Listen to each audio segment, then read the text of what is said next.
नमस्कार दोस्तों, हर हर महादेव। वीणा Deepak Soni YouTube channel में आप लोगों का स्वागत है। आज मैं आप लोगों को इस वीडियो के माध्यम से आप सभी को पता है कि नवरात्रि का दूसरा दिन माता ब्रह्मचारिणी का होता है। उन्हीं से जुड़ी उनकी कहानी बताऊंगी। आखिर माता ब्रह्मचारिणी का जन्म किस प्रकार हुआ है, तो आप वीडियो में प्रारंभ से लेकर अंत तक जरूर बनाए रहना। और साथ ही आप लोगों को मेरी वीडियो कैसी लगती मुझे कमेंट बॉक्स में जय माता दी की हर हर महादेव लिखकर जरूर बताना। नवरात्रि का दूसरा दिन माता ब्रह्मचारिणी को समर्पित होता है।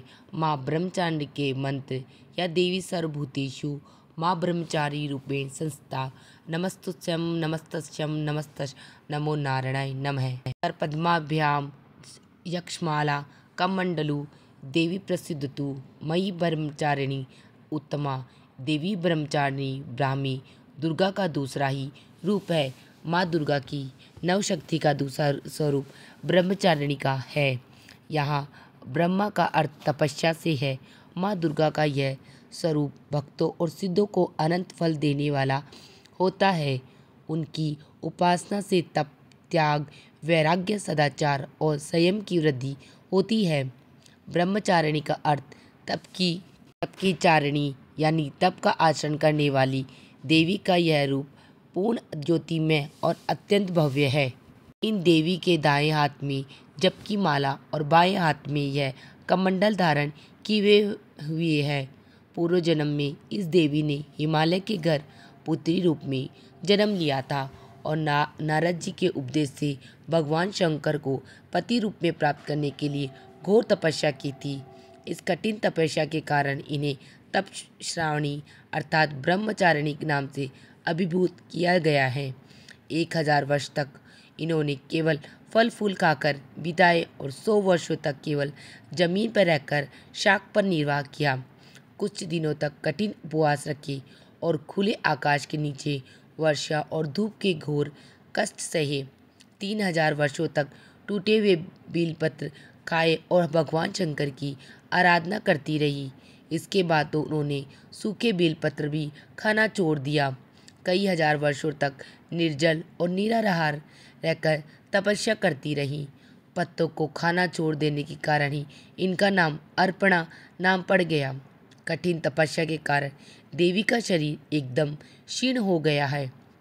देवता, ऋषि, सिद्धगण, मुनि सभी ने ब्रह्मचारिणी की तपस्या को अभूतपूर्व पुण्य कृत्य बताया है, सराहना की और कहा, हे देवी, आज तक किसी ने इस तरह की कठोर तपस्या नहीं की।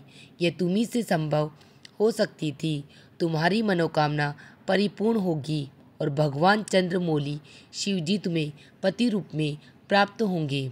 अब तपस्या छोड़कर घट लौट जाओ। जल्द ही तुम्हारे पिता तुम्हें बुलाने आ रहे हैं। इस देवी की कथा का सार यह है कि जीवन के कठिन संघर्षों में भी मन विचलित नहीं होना चाहिए।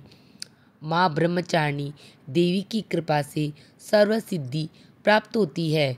दुर्गा पूजा के दूसरे दिन देवी के इसी स्वरूप की उपासना की जाती है।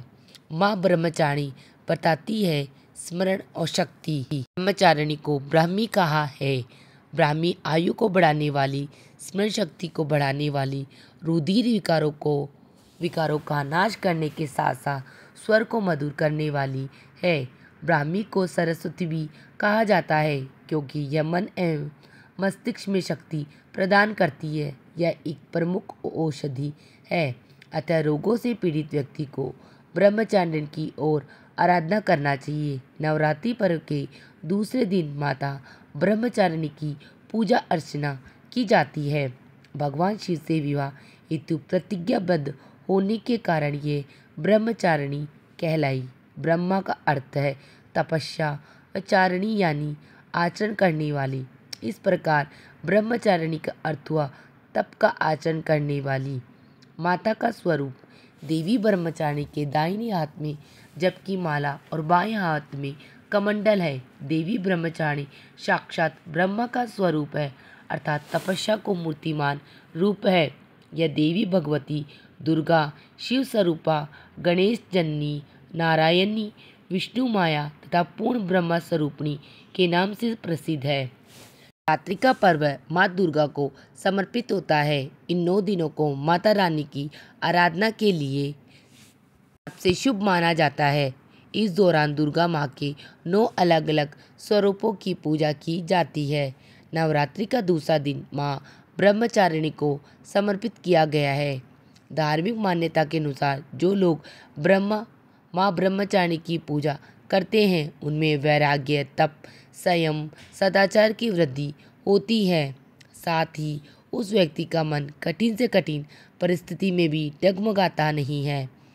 माना जाता है कि माँ ब्रह्मचारिणी अपने भक्तों के दुर्गुणों, मलिनता और दोषों को दूर करती है।